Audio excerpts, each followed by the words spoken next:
El médico hereje es una novela histórica con una fuerte carga judicial y religiosa, con la Inquisición y los calvinistas pisando continuamente los talones del protagonista, Miguel Servet, un auténtico adelantado a su época que, como tantos otros, acabó en la hoguera. José Luis Corral nos presenta su última novela en Periodista Digital. Bienvenido, José Luis. Hola, ¿qué tal? Miguel Servet fue un reputado médico y físico al que, sin embargo, otras disciplinas como astrología, anatomía, le llevaron por el mal camino. ¿Por qué ocurrió esto? Bueno, otros fueron los que lo llevaron por el camino de la hoguera, de la persecución y al final de la muerte, ¿no? Ocurrió porque él era un heterodoxo. Él era un libre pensador, defensor de la libertad de crítica, de la libertad de opinión, de la libertad de conciencia, de la dignidad del ser humano, opuesto al radicalismo tanto de la Iglesia Católica como de la Reforma Protestante, de los calvinistas, de los luteranos. Se enfrentó a todo el mundo porque en esa época de intransigencia, en la cual vivió Europa sumida en los primeros años del siglo XVI, pues Miguel Servet era un adelantado a su época, como habéis dicho, era también un visionario, era un hombre que ponía por encima de todo su tenacidad, su capacidad de raciocinio y su defensa de la libertad individual, y eso lo condujo pues a la hoguera. Además de todas estas cosas, decía Juan Calvino, otro de los personajes históricos y muy importante en la novela, decía que su vanidad no tiene cura, y quizás sea esto lo que un poco le llevó al final a... ¿no? Realmente Miguel Servet era un aragonés, y como buen aragonés, terco, vanidoso, tenaz, orgulloso. Era un hombre que tenía conciencia de ser intelectualmente muy superior a sus contrincantes, en este caso concreto a Juan Calvino, y en la novela yo sitúo a los dos personajes con ese contrapunto, con ese enfrentamiento dialéctico. Juan Calvino representa el dogma, representa que las cosas hay que hacerlas porque sí, porque Dios me lo ha revelado y yo soy el verdadero enviado de Dios para transmitir ese mensaje. Y por otro lado, su contrapunto es Miguel Servet, que defiende la libertad de conciencia, la libertad de crítica, la diversidad de opiniones. En cierto modo, Miguel Servet es la libertad, es la conciencia crítica, Calvino es el dogma, es la sinrazón, es la radicalidad. Y le pasó quizás a Miguel Servet, como a tantos otros, que tuvo mucha más influencia tras su muerte, ¿no? El legado que deja que lo que pudo hacer en vida. En vida es que fue muy perseguido. En vida, él podía haber vivido como lo hizo en los últimos años en Viena, Viena del Ródano, no la Viena de Austria, sino la Viena francesa, la Viena del Ródano. Podía haber tenido una vida muy relajada, un final muy relajado. Él era un médico muy reconocido en esta ciudad, era el médico personal del arzobispo de Vienne, del arzobispo Palmier, su amigo personal, su médico personal, era prior, presidente, diríamos hoy en día, de la cofradía de médicos de la ciudad, había puesto en marcha una serie de planes de asistencia social realmente muy revolucionarios, muy avanzados para su época, ganaba mucho dinero, tenía dinero, bueno, una posición social, económica, muy saneada, pero decidió poner en negro sobre blanco, imprimir su último libro, Restitución del Cristianismo, que es un libro de una convulsión ideológica tremenda, ¿no? Ese libro, las ideas que se contenían en ese libro no podían ser de ninguna manera admitidas por la Iglesia, ni tampoco por los protestantes, y por eso lo persiguieron. Directo al índice fue. El índice había salido más justo unos meses antes, ¿no? El índice de Julio III se publica por primera vez en septiembre de 1552 y Miguel Servet comienza a imprimir su Restitución del Cristianismo en las Navidades de ese mismo año, unos meses después. ¿Y cuál fue el mayor aporte en las diversas disciplinas que Miguel Servet trabaja? ¿Cuál fue el mayor aporte, la mayor invención que él tiene? La gran aportación que todo el mundo conoce, que mucha gente conoce, es la circulación pulmonar de la sangre. Los médicos medievales pensaban que la sangre estaba de alguna forma estática en las venas o que circulaba sin saber muy bien cómo se producía ese fenómeno de la circulación de la sangre por el cuerpo humano. Miguel Servet, mediante una serie de estudios anatómicos, descubre que la sangre crea un circuito del corazón a los pulmones, que pasa por el corazón, que ahí es impulsada, que llega a los pulmones y ahí se purifica. Ese es un descubrimiento médico absolutamente fundamental, porque a partir de ahí se pueden poner en marcha una gran serie de avances médicos, sobre todo en el mundo del corazón, de los pulmones y de la propia curación de, pues, desde catarros hasta pulmonías, etcétera, etcétera. Esa es su gran aportación desde el punto de vista médico. Desde el punto de vista intelectual, la defensa radical de la libertad en aquellos tiempos es quizás su mayor aportación intelectual y la que más trasciende como pensador, como decías antes, como intelectual, filósofo, teólogo. el Papa es el verdadero anticristo que anunciaron los profetas. Esto lo dijo Miguel Servet. A mí me parece de lo más contundente quizás de todo lo que él dijo, ¿no? Porque directamente se chocaba contra los católicos. ¿En qué venía fundamentado este axioma? Bueno, Miguel Servet, que nace en 1511, cuando tiene 16, 17 años, está al servicio de Juan de Quintana. Juan de Quintana es uno de los secretarios de Carlos I, primero de España, quinto de Alemania. Y por tanto, Miguel Servet asiste a toda la gran polémica que tiene lugar entre el cristianismo católico y el cristianismo luterano, calvinista, anglicano. Y ve también, porque viaja a Italia, está en la coronación de Carlos I, Carlos V de Alemania, en Bolonia, ve cómo vive la corte papal, ve cómo viven los cardenales, absolutamente con un lujo desaforado, con unas comidas pantagruélicas. Todos los cardenales tenían en Roma muchísimas prostitutas, muchísimas barraganas, concubinas en sus palacios, con un lujo desaforado, vestidos de seda, con los mejores vinos, las mejores joyas. Era algo totalmente distinto a lo que él había leído en los evangelios, al mensaje de Cristo, al mensaje de la pobreza, al mensaje de la dignidad del hombre.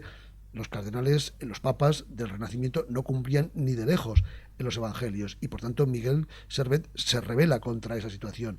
Eso es lo que le hace enfrentarse con la Iglesia en principio.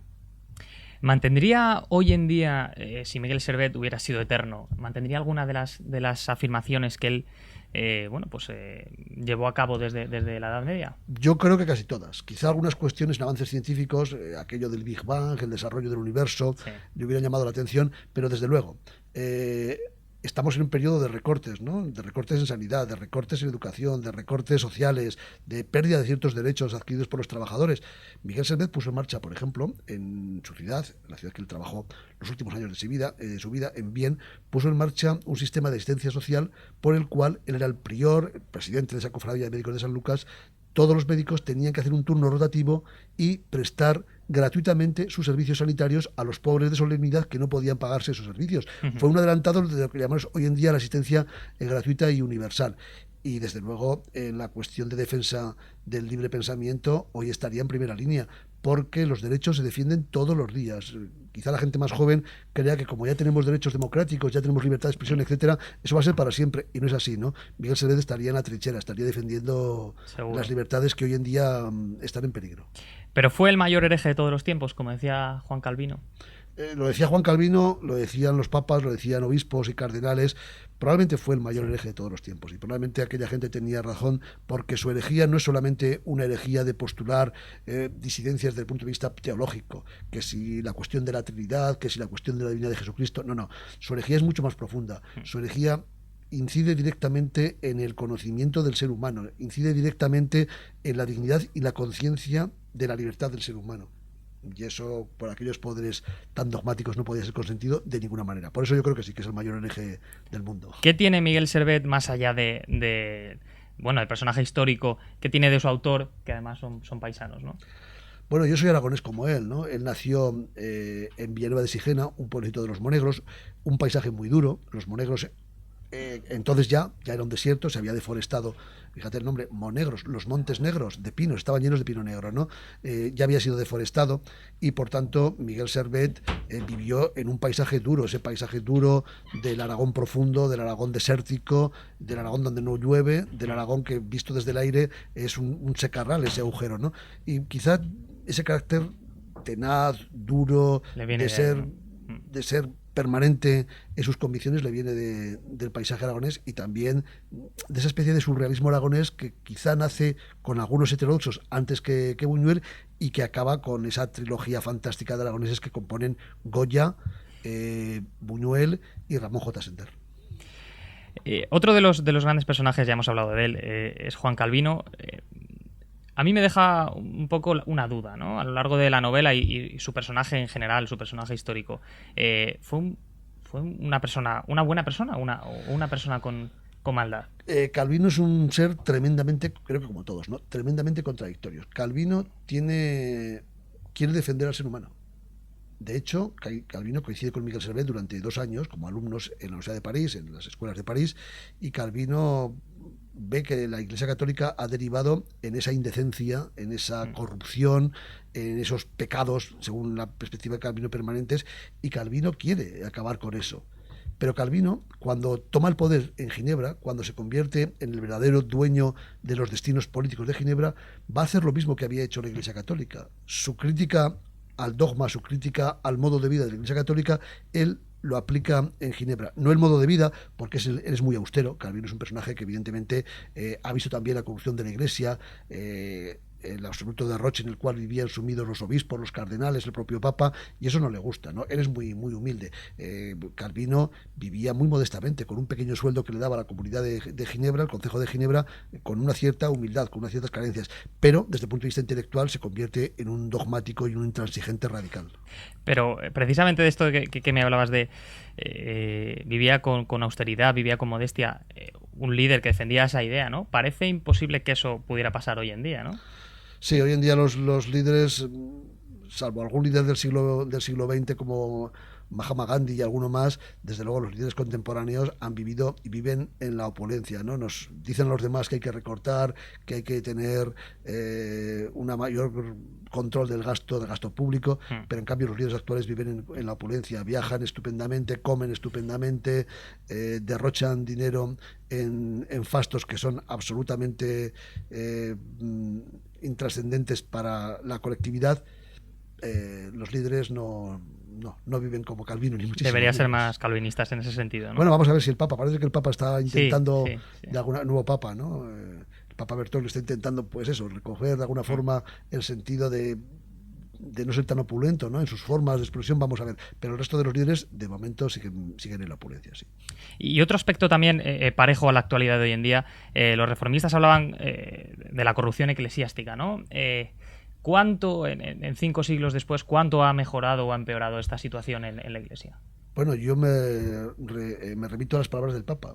El Papa dijo hace 2 meses, el nuevo Papa, hace un par de meses, dijo que dentro de la curia católica había una gran corrupción. Y de hecho ha cambiado a algunos de los responsables máximos de la Iglesia. Por tanto, si el Papa lo ha dicho, habrá que creerlo, ¿no? Y habrá que tener en cuenta que en la Iglesia ha habido y hay mucha corrupción.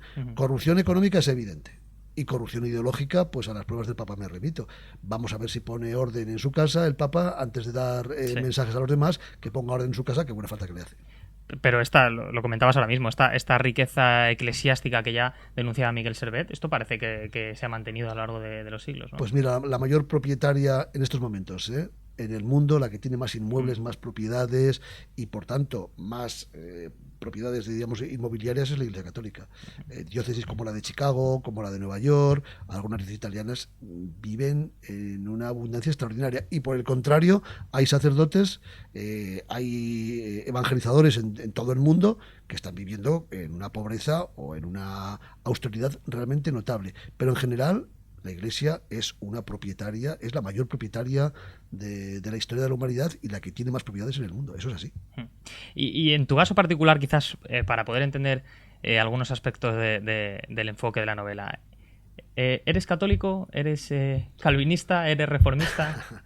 Bueno, desde el punto de vista de la novela yo intento ser aséptico, ¿no? Intento ser aséptico porque quiero ver desde la perspectiva del novelista y también del historiador, que no lo puedo evitar porque soy historiador de profesión, intento ser aséptico. Personalmente no soy católico porque creo que la Iglesia Católica, aunque hace cosas estupendas, y en estos momentos de crisis, pues Cáritas, por ejemplo, está haciendo una labor muy importante, en general la Iglesia Católica tiene más sombras, ha tenido en la historia más sombras que luces. Y el resto de las iglesias exactamente lo mismo. Además hay un hecho incontestable.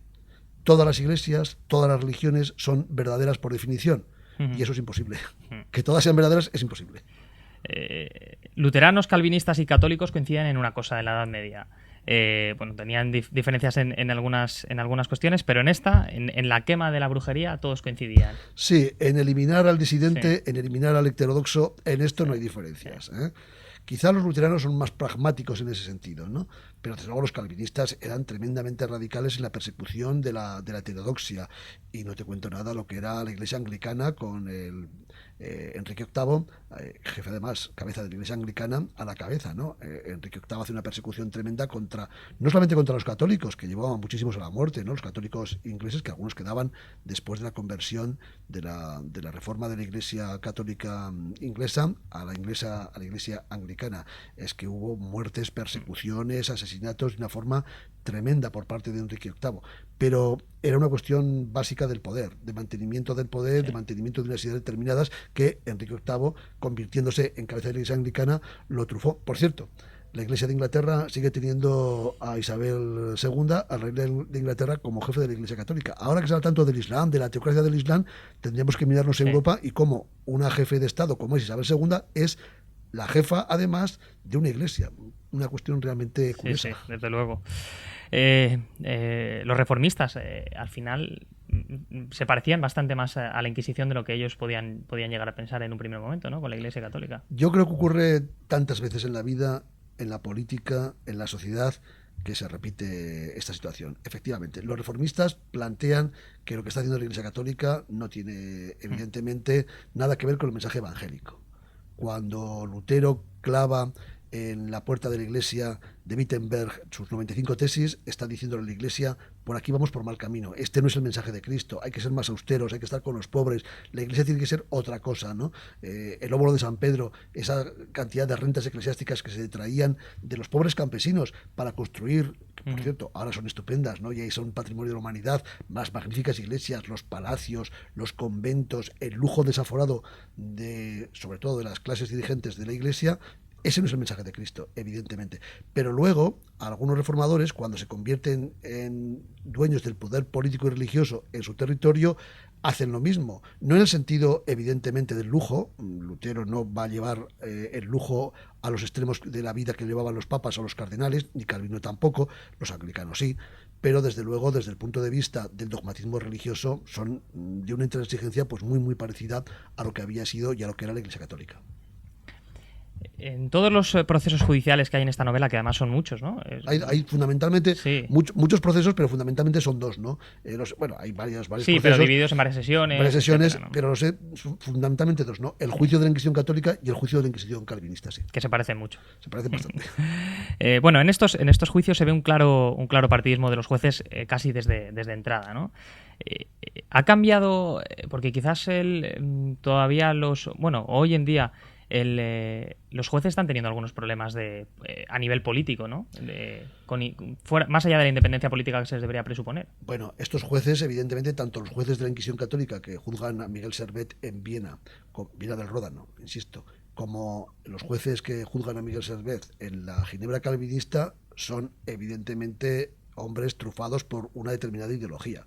Los tres jueces de Viena católicos son dominicos y por tanto lo juzgan desde la perspectiva del dogma católico, y los jueces calvinistas en Ginebra están obviamente educados en la doctrina calvinista. La política está tan ligada con los jueces que la separación de poderes no deja de ser una entelequia.